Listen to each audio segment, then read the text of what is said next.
इच्छाधारी मोर मोरने की कहानी। दोस्तों, आज हम सुनाने जा रहे हैं आपको इच्छाधारी मोर मोरने की कहानी। आपसे विनती है कहानी को पूरा सुनें और चैनल पर नए हो तो सब्सक्राइब करना बिल्कुल ना भूलें, ताकि आपके पास हमारी नई नई कहानियां आती रहें। तो शुरू करते हैं आज की कहानी। एक बार की बात है, एक राजा होता है। कोक शास्त्र का ज्ञान होता है, इससे वह सभी जीवों की भाषा को समझ सकता है और उनसे बात कर सकता है। क्या होता है, राजा रानी से खाना मांगता है। रानी क्रोधवश उन्हें खाना देती है तो एक दाना से गिर जाता है। रानी पानी लेने के लिए चली जाती है और राजा खाना खाने लगता है।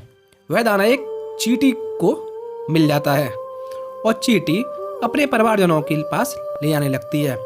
तो बीच में उसे एक चींटा मिलता है। वो बोलता है, बहन ये दाना मुझे दे दे, तू और ले ले, राजा तुझे और दाना दे देगा। चींटी उससे मना कर देती है कि मैं ये दाना तुझे नहीं दूंगी। तो चींटा कहता है, इस राजा को कोक शास्त्र का ज्ञान है, ये हमारी बातें सुन रहा है, तू मुझे दाना नहीं दे रही है। इस पर उसे हंसी आ रही है। तो चींटी कहती है, हंसने दो, अगर ये बात उसने किसी को बताई तो वह राजा पत्थर का बन जाएगा। पत्थर वाली बात को लेकर राजा और तेजी से हंसने लगता है। मित्रों, आप जानते ही हैं, सियार की जब मौत आती है तो वो शहर की तरफ भागता है। तो ऐसा ही उस राजा के साथ हो रहा था। रानी का गुस्सा होना और चींटी की बातों पर हंसना। फिर क्या, रानी ने राजा की हंसी सुन ली। रानी को लगा मेरे खाने में कुछ कमी है, तो राजा इसीलिए हंस रहे हैं। उसने कुछ सोचा नहीं और बुरा भला कहने लगी और पूछने लगी, क्यों हंस रहे हो? राजा कहते हैं, मैं नहीं बताऊंगा। रानी और क्रोध में आ जाती है और सोचती है कि मेरी ही कोई बात होगी, तभी ये हंस रहे हैं। दोस्तों, आप औरत के बारे में जानते ही हैं कि जब वो जिद पकड़ लेती हैं तो किसी की नहीं सुनती हैं। रानी के बार बार कहने पर राजा ने कहा, ठीक है, मैं तुम्हें बताऊंगा, पर इस समय नहीं। रानी कहती है, फिर कब बताओगे राजा जी? तो राजा कहते हैं, कल दोपहर में तुम्हें ये बात बताऊंगा। चलो, फिर दिन बीत जाता है। रानी को रात में नींद ही नहीं आ रही होती है।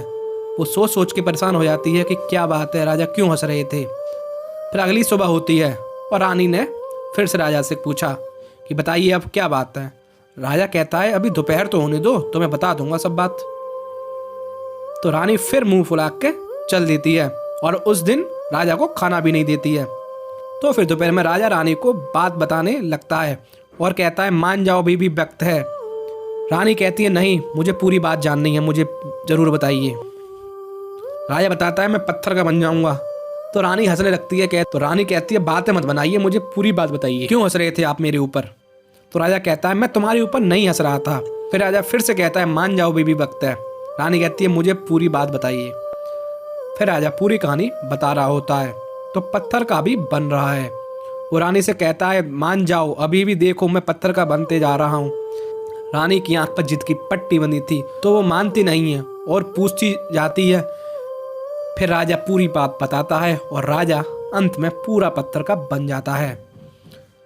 रानी को जब होश आया कि ये क्या हुआ, तो रानी रोने लगती है और अपने सर जमीन में मारने लगती है और कहती है, ये मैंने क्या कर दिया, ये सारी मेरी ही गलती है।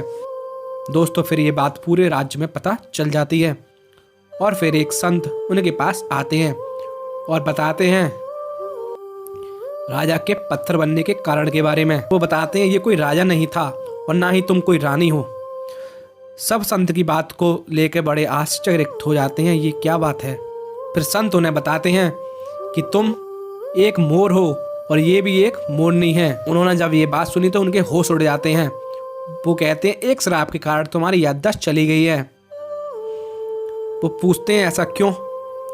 कि तुम इच्छाधारी मोर और मोरनी हो, तुम भगवान शिव के बहुत बड़े भक्त थे, तो इसलिए तुम्हें वरदान में इच्छा रूप रखने का वरदान मिला और साथ में किसी को भी पत्थर बनाने का वरदान मिला था।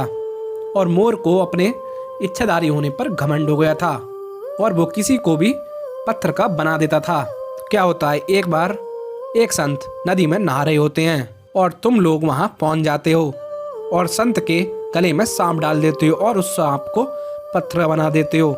संत का गला घुट रहा होता है। संत बहुत क्रोध में आकर तुम्हें श्राप दे देते हैं, तू अपनी याददाश्त भूल जाएगा और तू एक मनुष्य की तरह जीवन व्यतीत करेगा और तू एक छोटे जीव चींटी द्वारा पत्थर का बनाया जाएगा। तभी तुम अपनी याददाश्त भूल गए हो। फिर रानी कहती है प्रभु इस श्राप से इन्हें मुक्ति कैसे मिलेगी। तो दोस्तों आज की वीडियो के लिए इतना ही। आगे की कहानी जानने के लिए हमारे चैनल पर बने रहें। वीडियो को लाइक करना ना भूलें, दोस्तों को शेयर जरूर करें और चैनल पर नए हो तो सब्सक्राइब करना ना भूलें। जय श्री कृष्णा दोस्तों।